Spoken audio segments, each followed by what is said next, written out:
दोस्तों, बिहार चुनाव में कैसे अमिताभ बच्चन की एंट्री हो गई है। आखिर अमिताभ बच्चन को बिहार चुनाव में क्यों घसीटा जा रहा है। वैसे दोस्तों, बिहार चुनाव है तो महागठबंधन और एनडीए के बीच, लेकिन एक और मुकाबला है जो बिहार के चुनाव में हम देख रहे हैं एटलीस्ट। वो मुकाबला है सम्राट चौधरी प्लस रवि किशन वर्सेस खेसारी लाल। वैसे एक बात तो माननी पड़ेगी दोस्तों, खेसारी लाल जो कि भोजपुरी के इतने बड़े स्टार हैं, वो जिस तरह से अपनी पत्नी के लिए प्रचार कर रहे हैं और विरोधियों को जवाब दे रहे हैं तो वो फिल्मी कलाकार, लेकिन जिस तरह की बयानबाजी दे रहे हैं, नेता बड़े सफल बनेंगे। लेकिन देखिए दोस्तों, खेसारी लाल और रवि किशन के बीच की अदावत बेमतलब अमिताभ बच्चन को बीच में घसीट रही है।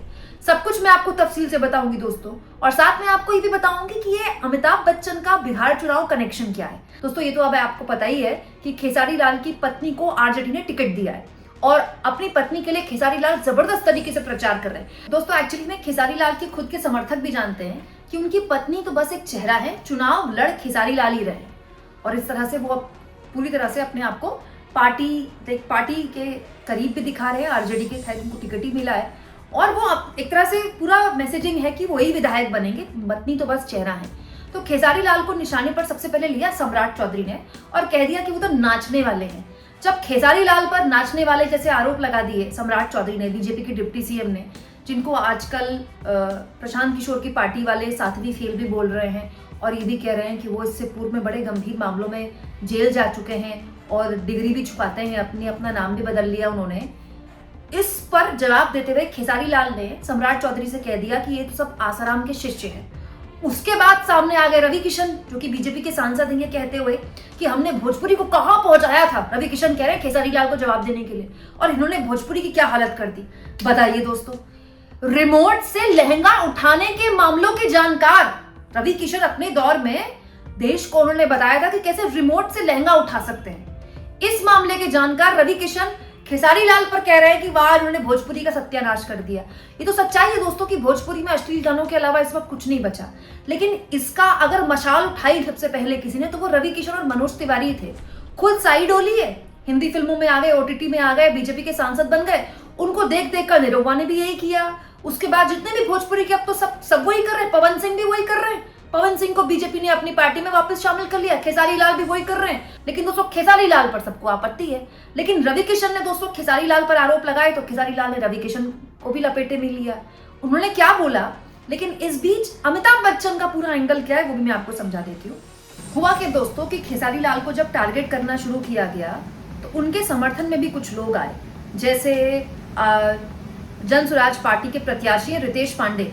उन्होंने सम्राट चौधरी पर हमला बोल दिया, क्योंकि सम्राट चौधरी ने खेसारी लाल को नाचने वाला बोला था। तो सम्राट चौधरी पर हमला बोलते हुए उन्होंने कह दिया कि ऐसे तो अमिताभ बच्चन भी नाचते हैं, खेसारी लाल नाचते हैं तो क्या गलत करते हैं, अमिताभ बच्चन भी नाचते हैं। और उन्होंने आगे बोला कि सम्राट चौधरी जो हैं वो तो सातवीं फेल हैं। ये बात प्रशांत किशोर की पार्टी के प्रत्याशी कह रहे हैं। अच्छा, यहाँ पर एक और दिलचस्प चीज़ बता दूं मैं दोस्तों कि सम्राट चौधरी जो कि बीजेपी के डिप्टी सीएम है, उनको खेसारी लाल नाचने वाले दिखते हैं, लेकिन उनको रवि किशन नाचने वाले नहीं दिखते, वो बीजेपी के सांसद हैं। मनोज तिवारी नाचने वाले नहीं दिखते, वो बीजेपी के सांसद हैं, भोजपुरी के सुपरस्टार रह चुके हैं। उनको दोस्तों निरहुआ नहीं दिखते नाचने वाले, वो तो अभी भी भोजपुरी फिल्में करते हैं। उनको पवन सिंह नाचने वाले नहीं दिखते, वो तो खैर पावर स्टार माने जाते हैं भोजपुरी के। और तो और दोस्तों, कंगना रनौत भी फिल्मी कलाकार रही है, अभी भी फिल्में आती हैं। हेमा मालिनी तो अभी भी एड्स करती हैं, वो भी फिल्मी कलाकार रही हैं दोस्तों। इसके अलावा सनी देओल, जिनको बीजेपी ने एक बार सांसद बनाया था, वो झांकने तक नहीं आए अपने इलाके में, वो उनकी फिल्में आती हैं अभी भी। तो ऊपर से लेकर नीचे तक तो बीजेपी में सारे भरे हुए हैं, बॉलीवुड से लेकर भोजपुरी कलाकार तक, लेकिन वो नाचने वाले नहीं है। खेसारी लाल नाचने वाले हैं। यहाँ मैं खेसारी लाल की अश्लील गानों को बिल्कुल समर्थन नहीं कर रही हूँ, लेकिन अश्लील गाने गाने वालों में ना सब शामिल हैं, सब पार्टी के। भोजपुरी का जो हाल इन लोगों ने किया है, जाहिर सी बात है इसमें केवल खेसारी लाल को आप दोष नहीं दे सकते। लेकिन सवाल ये दोस्तों कि इस बात को मुद्दा क्यों बनाया जा रहा है, क्योंकि खेसारी लाल जिस तरह से जवाब दे रहे हैं, मैं आपको एक बात बताती हूँ, अद्भुत है वो। मतलब पहली बार जो राजनीतिक डेब्यू कर रहा हो, वो ऐसे कड़े और ऐसे तीखे सवालों का जवाब दे, ऐसा हमने पहले कभी नहीं देखा। जैसे रवि किशन ने खेसारी लाल के लिए बोला कि इन्होंने भोजपुरी का सत्यानाश कर दिया, ये सनातन विरोधी हैं। तो जानते हैं रवि किशन को जवाब देते हुए खेसारी लाल क्या बोलते हैं? खेसारी लाल ने कहा कि बिहार के विकास की बात करने वाले लोग ये बताएं कि आखिर केंद्र ने अब तक बिहार को क्या दिया। खेसारी लाल विकास पे आ गए। भाई खेसारी लाल अगर नाच रहा है, खेसारी लाल ने भोजपुरी का सत्यानाश किया, तो रवि किशन ये बताएंगे कि उनकी डबल इंजन सरकार ने किया क्या पिछले 11 सालों से बिहार के लिए, नीतीश कुमार ने क्या किया।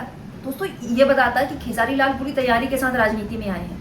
लेकिन देखिए ना, खामोखा अमिताभ बच्चन को घसीट लिया गया। अब दोस्तों भोजपुरी फिल्मों का इस वक्त का सबसे बड़ा स्टार कौन है? खेसारी लाल की निरहुआ की पवन सिंह, और कौन अपनी पार्टी को कितने वोट दिला पाएगा ये तो पार्टियां ही जाने। लेकिन ये बात तो है कि खेसारी लाल जिस तैयारी के साथ आए हैं वो ना केवल अपने विरोधियों को जवाब देना जानते हैं, बल्कि भोजपुरी की बुरी गत को लेकर, अश्लील गानों को लेकर जो आरोप उन पर लगा रहे हैं वो उसकी भी पूरी तैयारी के साथ आए थे। हाँ, ये बात मैं आपको मानूंगी दोस्तों कि भोजपुरी जैसी कितनी मीठी, इतनी प्यारी भाषा, इसके साथ जो हाल के दिनों में, हाल के सालों में जो किया गया है वो बहुत ही शर्मनाक है।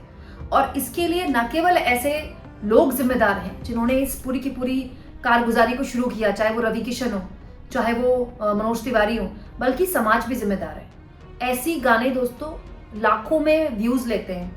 यूट्यूब में आप जाकर देखिए कितने अश्लील गाने हैं, कितनी गंदी गंदी भाषा का इस्तेमाल होता है, और जो रिश्ते इसमें तार तार किए जाते हैं भाभी और देवर के, जीजा साली के, कितनी गंदी बात है ये। कौन लोग हैं जो ऐसे गाने सुनते हैं? कोई तो सुन रहा है ना, तभी लाखों के व्यूज आ रहे हैं दोस्तों, तभी तो ये लोग इस तरह की वीडियो बनाते हैं।